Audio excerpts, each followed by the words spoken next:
ఆంధ్రప్రదేశ్ రాష్ట్ర ముఖ్యమంత్రిగా నారా చంద్రబాబు నాయుడు గారు రేపు ప్రమాణ స్వీకారం చేయబోతున్నారు. ఈ రోజు కూటమి ఎమ్మెల్యేలతో సమావేశం నిర్వహించారు నారా చంద్రబాబు నాయుడు గారు.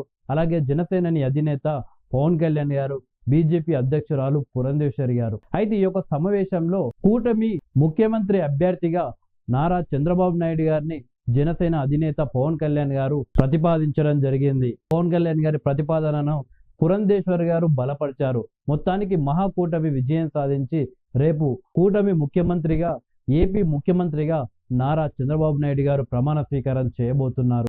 జనసేన అధినేత పవన్ కళ్యాణ్ గారి పదవి గురించి ఇప్పటి వరకు కూటమి నుండి అధికారికంగా ప్రకటన చేయకపోయినా సరే కానీ డిప్యూటీ సీఎం అలాగే హోమ్ మినిస్టర్ పదవి పవన్ కళ్యాణ్ గారికి ఖరారైనట్లు వార్తలు వస్తున్నాయి.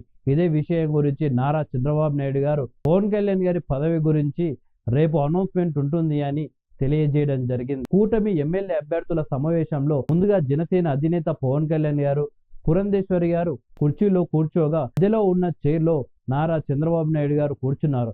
అయితే జనసేన అధినేత అలాగే బీజేపీ అధ్యక్షురాలు యొక్క చైర్ వచ్చేసి వైట్ కలర్ లో ఉండడం, మధ్యలో సపరేట్ గా చంద్రబాబు నాయుడు గారికి ఎల్లో చైర్ వేయడం జరిగింది. అయితే అది గమనించిన చంద్రబాబు నాయుడు గారు, నాకు సపరేట్ ఎందుకు వేశారు, ముగ్గురికి సేమ్ చైర్స్ వేయండి అని చెప్పేసి ఆ చైర్ పక్కకు పంపించి మళ్ళీ ఫ్రెష్ గా కొత్త చైరు ఏదైతే పవన్ కళ్యాణ్ గారు కూర్చున్నారో అదే చైర్లో చంద్రబాబు నాయుడు గారు కూర్చోవడం జరిగింది.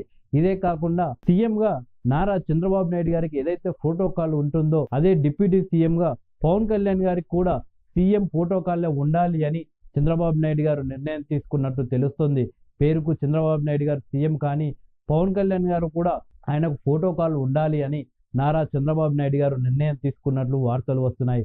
మొత్తానికి రేపు నారా చంద్రబాబు నాయుడు గారు ముఖ్యమంత్రిగా ప్రమాణ స్వీకారం చేయబోతున్నారు. అలాగే ఈ కూటమి విజయానికి ముఖ్య కారణమైనటువంటి పవన్ కళ్యాణ్ గారు కూడా డిప్యూటీ సీఎం అలాగే హోంమంత్రి పదవులకు ప్రమాణ స్వీకారం చేయబోతున్నట్లు వార్తలు వస్తున్నాయి.